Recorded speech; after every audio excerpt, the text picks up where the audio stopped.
is bringing or sending a product or commodity to market, promoting or selling a product, including market research, advertising, distribution. That's the OED. The Chartered Institute of Marketing in the UK say marketing is the management process responsible for identifying, anticipating and satisfying customer requirements profitably. So, in a sense, e-commerce or selling stuff over the web is a part of e-marketing, if you look at those definitions in their broader sense. So, e-marketing, if you were a marketing person, you would argue includes e-commerce. And here is the reason why marketing online can have such a big leverage and gain such high returns, because the alternative is so much worse. TV or newspaper advertising or posting junk mail, all of them have significant problems in targeting the right people. Now, some kinds of online advertising, banner advertising or spam, are just repeating the failings of traditional marketing, but doing so online. Now, it's better to reach your audience by advertising in a specialist publication or on a particular website that's relevant to the people you're trying to target. So the web can bring the right people, the right consumers, the right customers, ideally just them, to your site. And one way of doing this is through the Google searches, AdWords, so that people searching for information about a new kind of coffee or food or some sport clothing, something that they're interested in, will search for it, and your pages will appear high up the list, either because they're well ranked or because you pay to be included in the advert associated with that search. They click on the link, they get to your webpage. And by definition, almost, the person who's got there is someone who's interested in and likely to purchase those things from you. So you're getting the right customers and pretty much just the right customers. Now, with searches or recommender systems, you can benefit from the long tail effect. It isn't just the most popular product, but all of the niche products also can benefit from the same mechanism.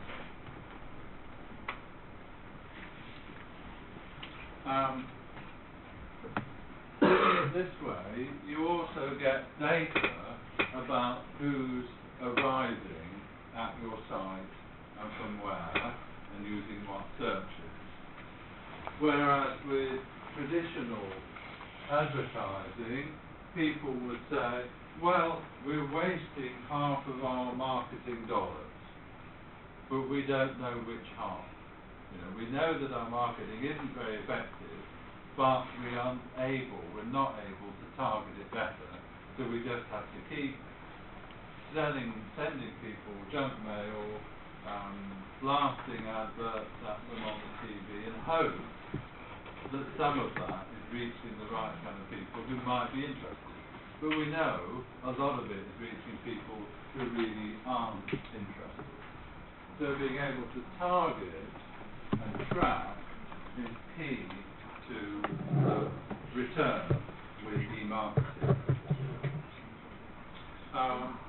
So what have we got? We've got a whole range of activities, search marketing, online PR, which stands for public relations.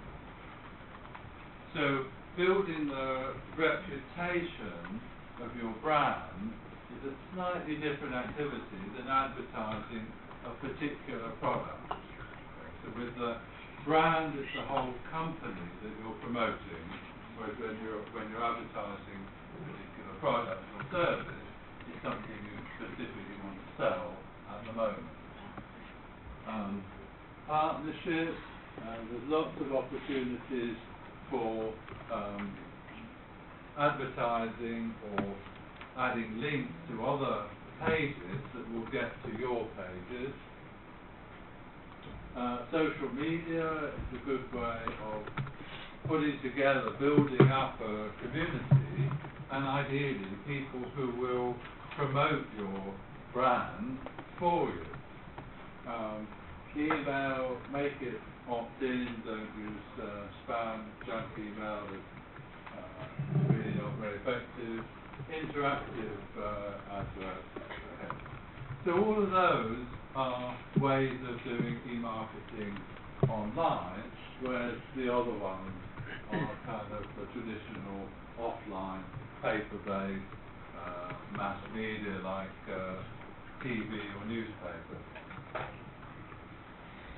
So there's, as well as being better, online marketing gives you a richer way, more choices of how to communicate.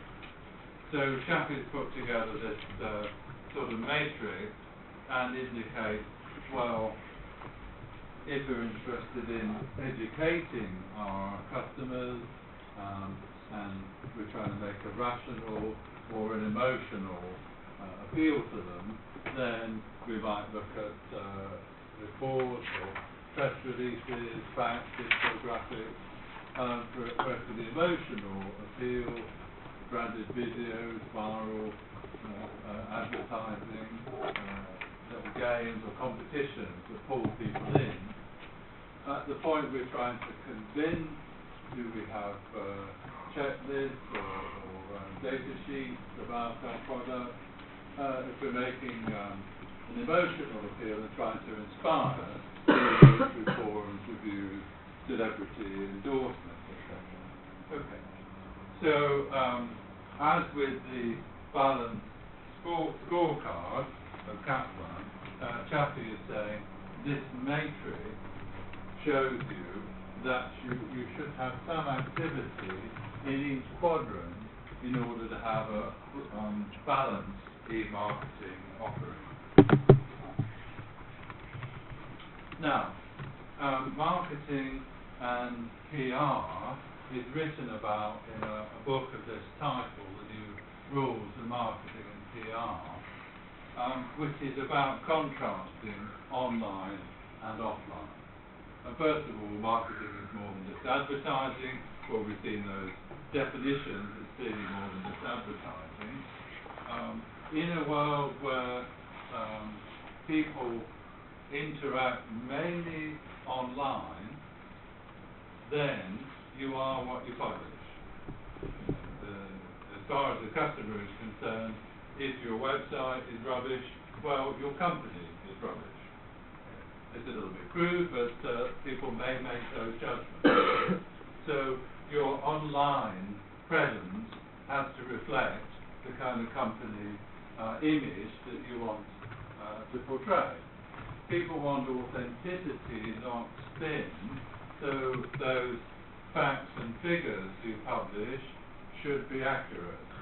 Of course, in the current world of fake news, maybe one has to reconsider that position, but really I think it's still true. Customers need to trust the brands and organisations they deal with, and if they can't believe what they're saying, then that trust will quickly disappear. So they don't want propaganda from you, they want authenticity, but also they want to be able to participate and interact. So being able to provide reviews, ratings, comments, likes, all of those things, the ways that the users of a website can interact and participate. Now, one-way interaction is something like TV advertising, where the program stops, and people think, oh dear, and on comes an advert for a product you're not interested in. It's one way and it's an interruption. Okay. Online, as I said, you can do better because you're delivering content to the audience, the right audience, when they need it. They're interested in this kind of product, this kind of service. They're searching for it, they want to know more. Can you provide them information, useful material, inspirational material when they actually want and need it?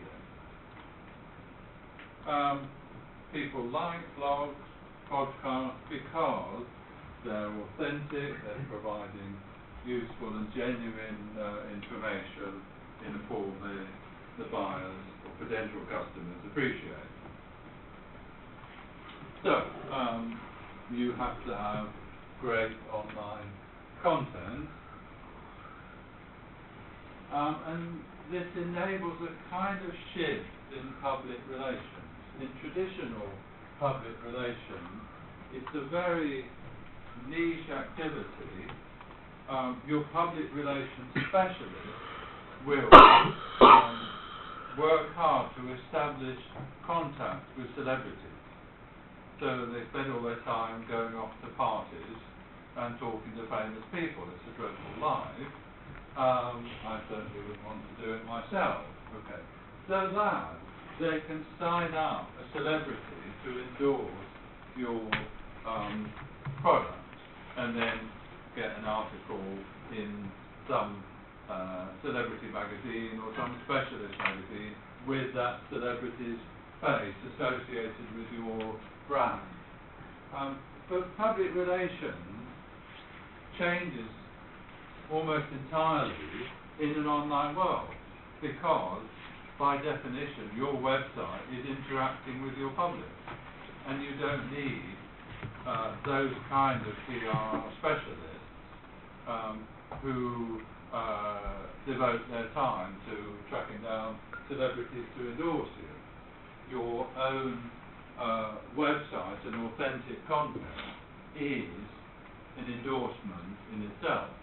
And of course, you've got reviews and ratings from people. That's another kind of endorsement, but it's not because this is a famous person. It's because 1,000 or 10,000 people have rated this movie or this restaurant, and so you feel, yeah, it's a good place for me as well. Okay, so it becomes public relations rather than just celebrity endorsement.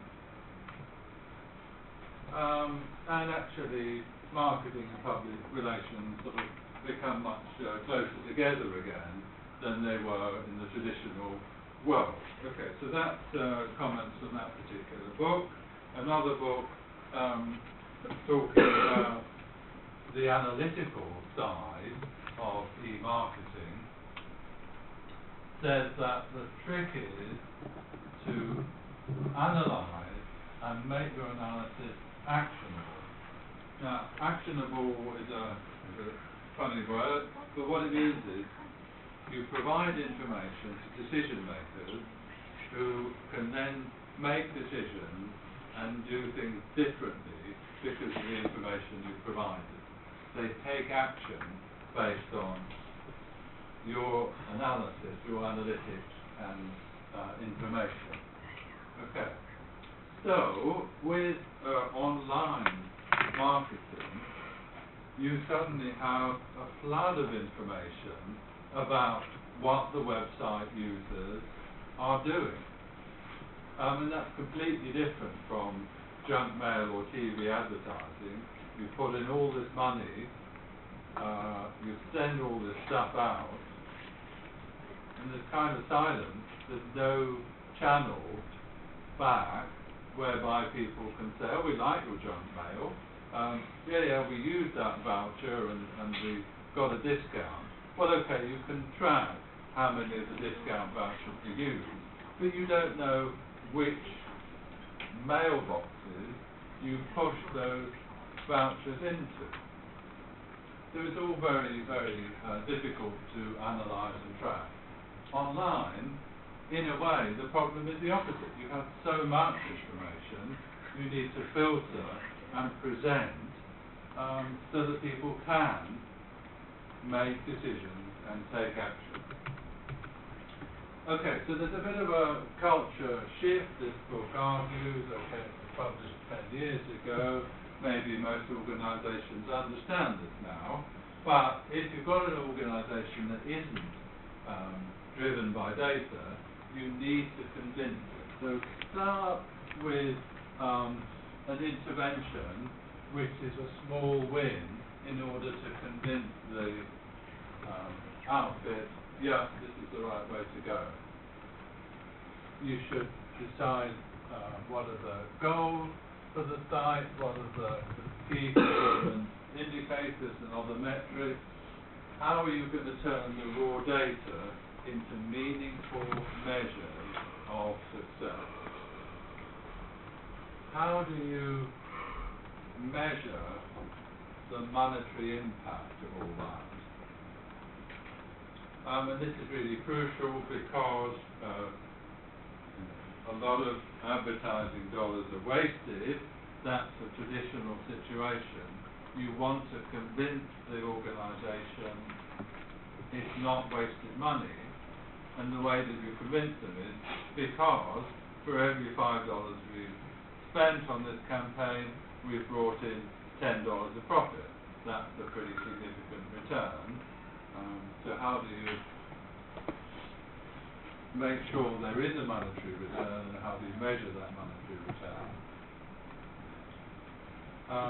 So once you've got all that in place, you can then say, okay, now we know the current situation, how can we adjust our offering in order to optimize the site, in order to increase the financial return? So as you're going through this process, probably the goals will change. You need to bring in the right skills, whether it's by training the web team, recruiting new staff, or outsourcing some more specialist activities.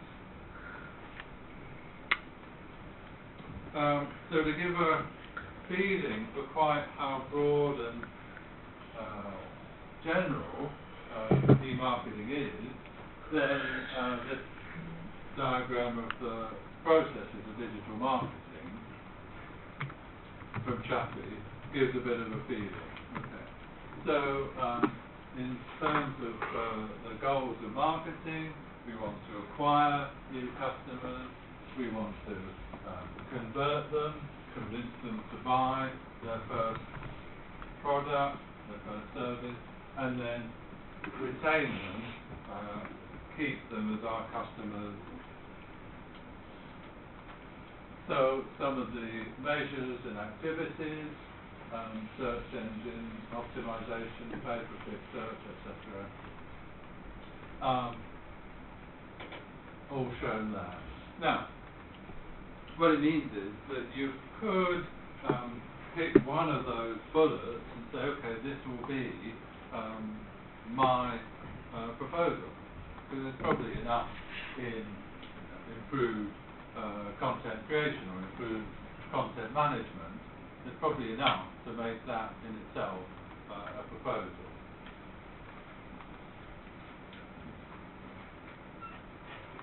Alright, so before I go on, e-marketing, online advertising, two companies dominate this.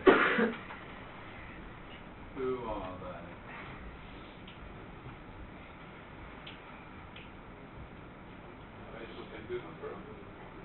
Facebook and Google, well done. Okay, so I mentioned one of them earlier, and Facebook has grown over recent years.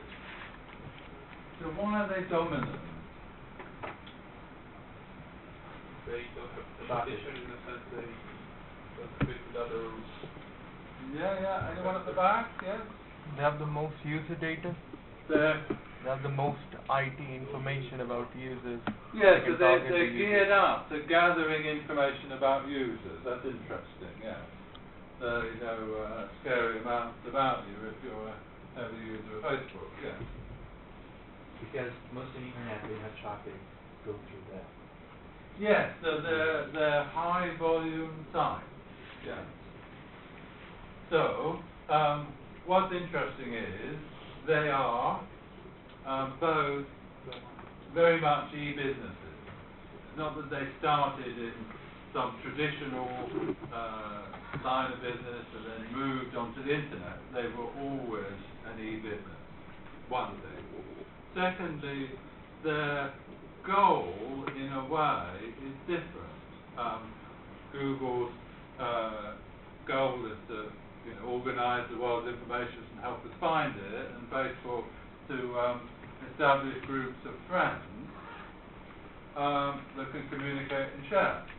And through being successful at those things, they've established user bases that are a significant fraction of the whole world. So they have this enormous volume, and it's backed by data centers that capture huge amounts of information about the users. Then,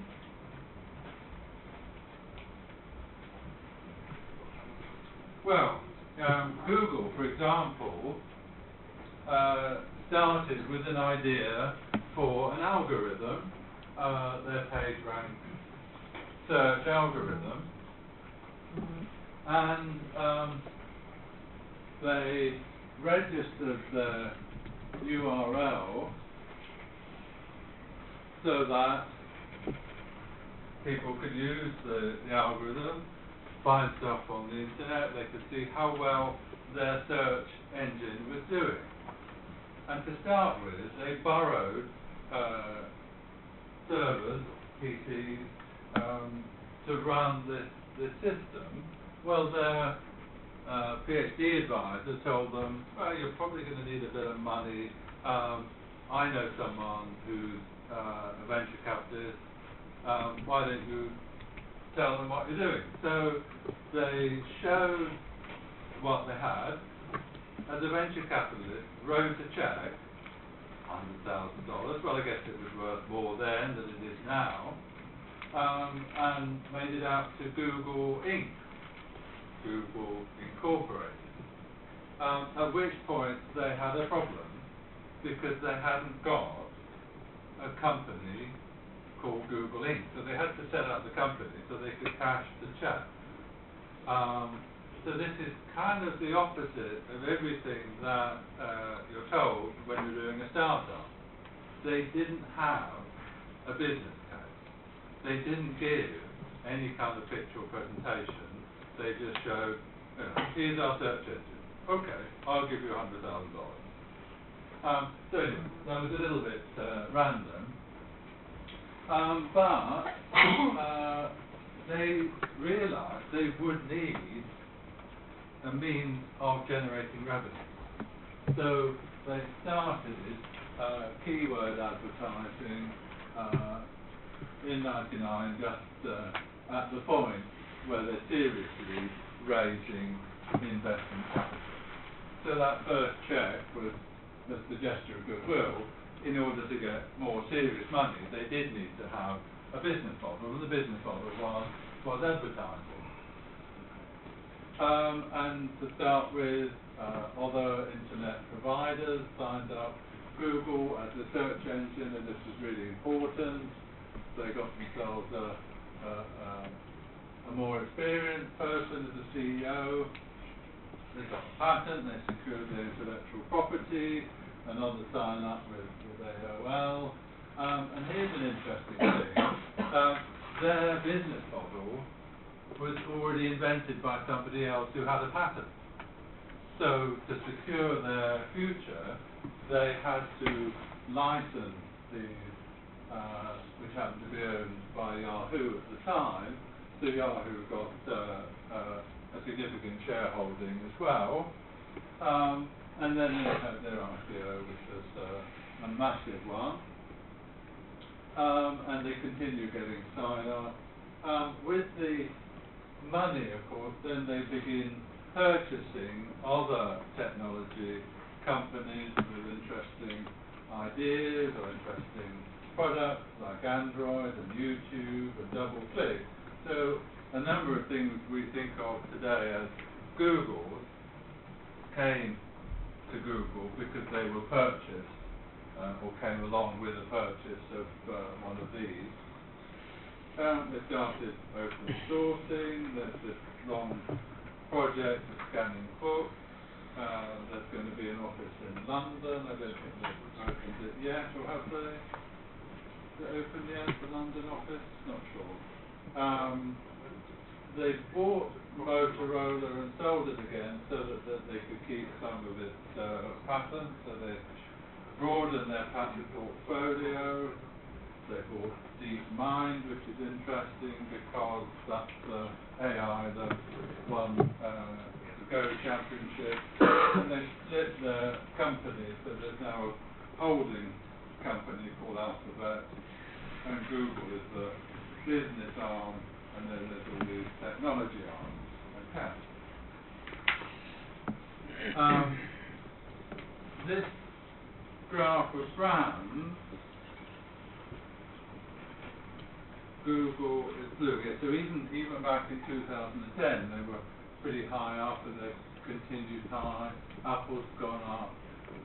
Microsoft and IBM have declined a little bit. But the fastest growing brand for the recent years has been Facebook. But these are in the top 20 brands in the world, and these are the ones which are technology companies out of those top 20. So it's an interesting graph, a little bit busy. We can see Google's up there, Facebook is climbing fast. And currently, from the 2015 annual report, around 90% of their profits come from advertising. Compared to a few years ago when it was 95%, their business is broadening a little bit, but they're really, really dependent on the advertising. In an earlier annual report, they made a virtue of this. It's best to do one thing really, really well. But arguably, the one thing they do really, really well is the search engine, and the advertising is just the way they make the profit. So they have their sort of own websites, they have a network of partners, and a DoubleClick ad serving, and so the breakdown in 90% is roughly 70-20. They have free tools to make it really easy to get started with Google AdWords, and that's crucial to Google. Things should be easy to get you into their world. Here's where the other 10% comes from. And the rest of the Alphabet holding company is for all these ventures that get written about, like the self-driving cars, but we don't know if that'll ever be profitable. So it was logical to split the company into the established business and all of the speculative ventures. So, I expect you know that when you do a search on Google, what it finds, it will show here, but above that, it will show AdWords and sponsored links that people have paid to associate with that particular search. So you're likely to select one of these things at the top to click on, maybe before clicking on the first actual search result. When you're advertising in this way, you can track how well things are doing, and see how many clicks and what that costs. So all of this is available to you through the dashboard. So it's easy to sign up with AdWords, and it's easy to see how well you're doing. About the company, well, we know they're still keen on developing new technologies. They use this idea of innovation time off. You've got a day to work on your own project, or a project of your friend that seems to be coming to fruition. Much of what they offer is free, or it's available in a free version and a premium chargeable version. That's the business model called freemium, combination of free and premium. And no doubt you use a lot of the other Google tools, such as the ones listed here. They have possibly the world's largest data centers. Not easy necessarily to know because they don't publish absolutely everything, but we do know there are 6 in the States, 4 in Europe, 2 in Asia, and already by 2011 they said they had passed 1 million servers, which I guess means GPUs, or some such measure. What do you mean by a server? So each of these data centers has got a huge number of processors, and is supported by a lot of technology which is proprietary to Google and developed by themselves, like the file system database languages and parallel libraries, and the algorithm which is at the heart of it all, they keep refining in order to prevent people cheating through search engine optimization. So they try to make sure that the pages which are found are really relevant to the search that the user has just done. Social networking, as we know, is big. Some previous companies or social networks fell out of favour for various reasons. But Facebook is really well established in the West in certain countries, and they've been pretty profitable since their IPO in 2012. We saw their brand rankings, and these are the Facebook revenues and profits, and we can see that revenues are growing nicely, and it's actually a pretty profitable setup now, with a quite significant proportion of its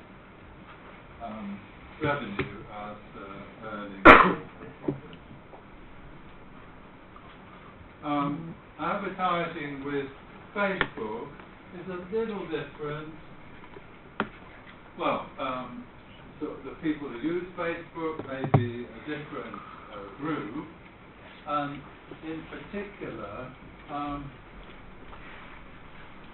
Facebook know a lot about their individual users, and they allow their advertisers to target differentially based on the demographics of the user.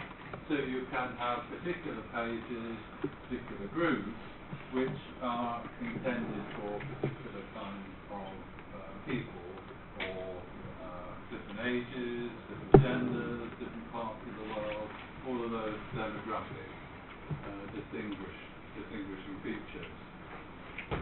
And you can argue that Facebook reaches people at the start of the journey, when they're beginning to think about a purchase, whereas with Google, it's at the point where people are thinking, gosh, I'm going to buy that now.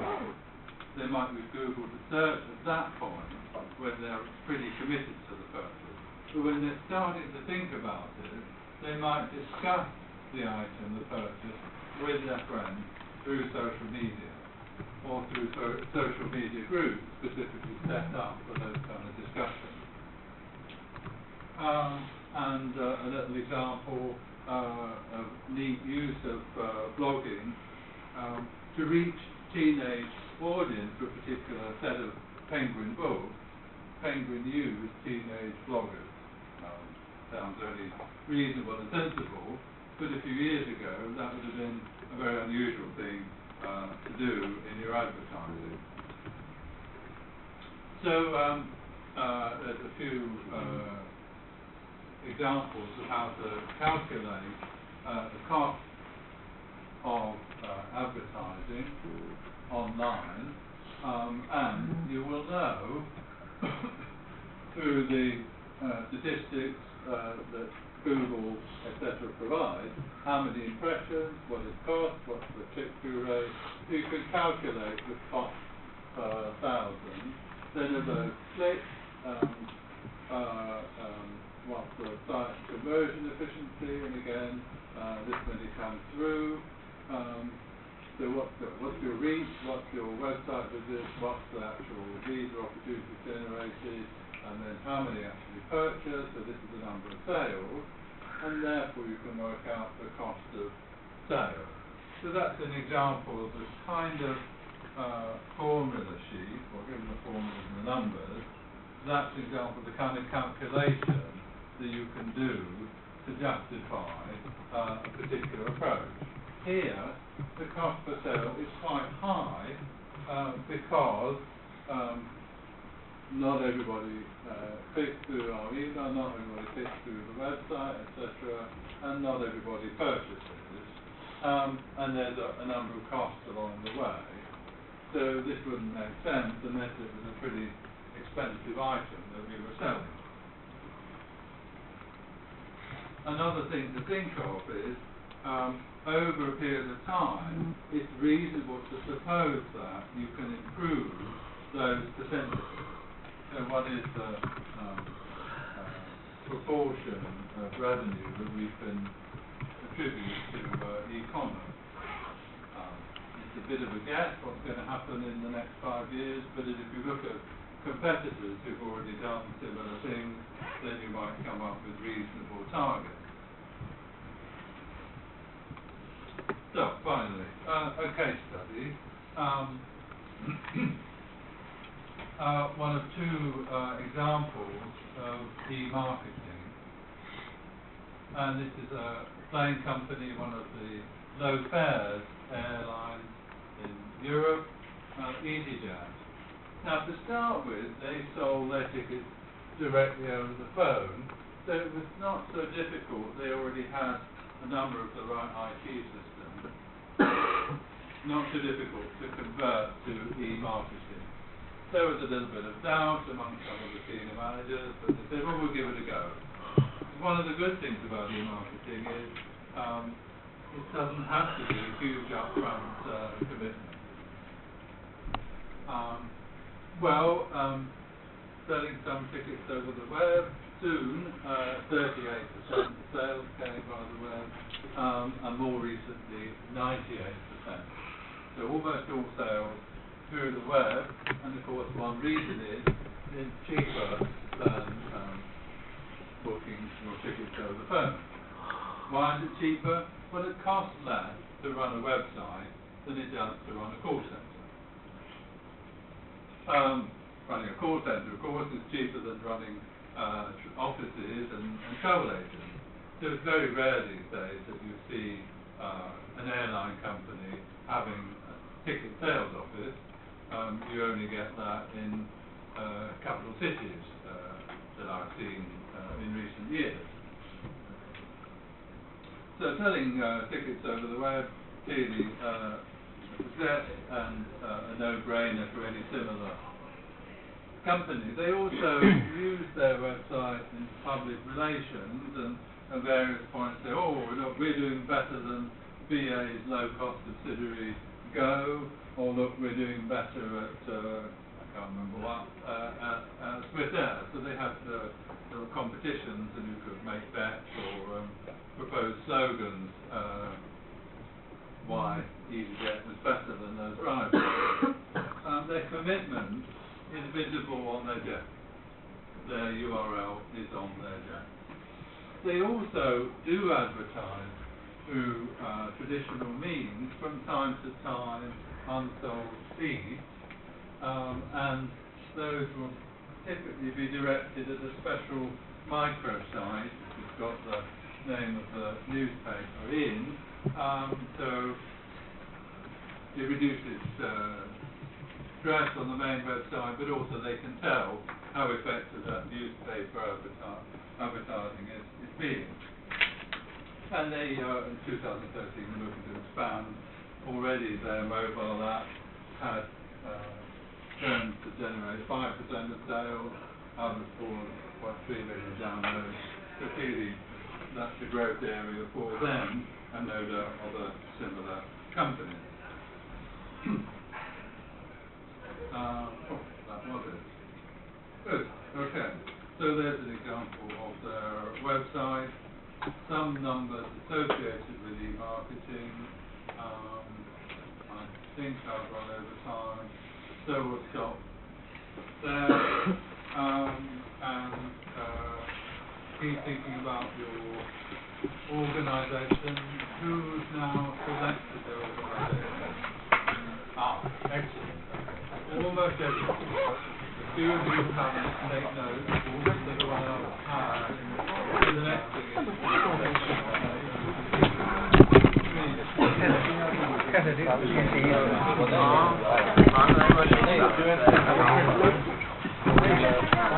logo and the design.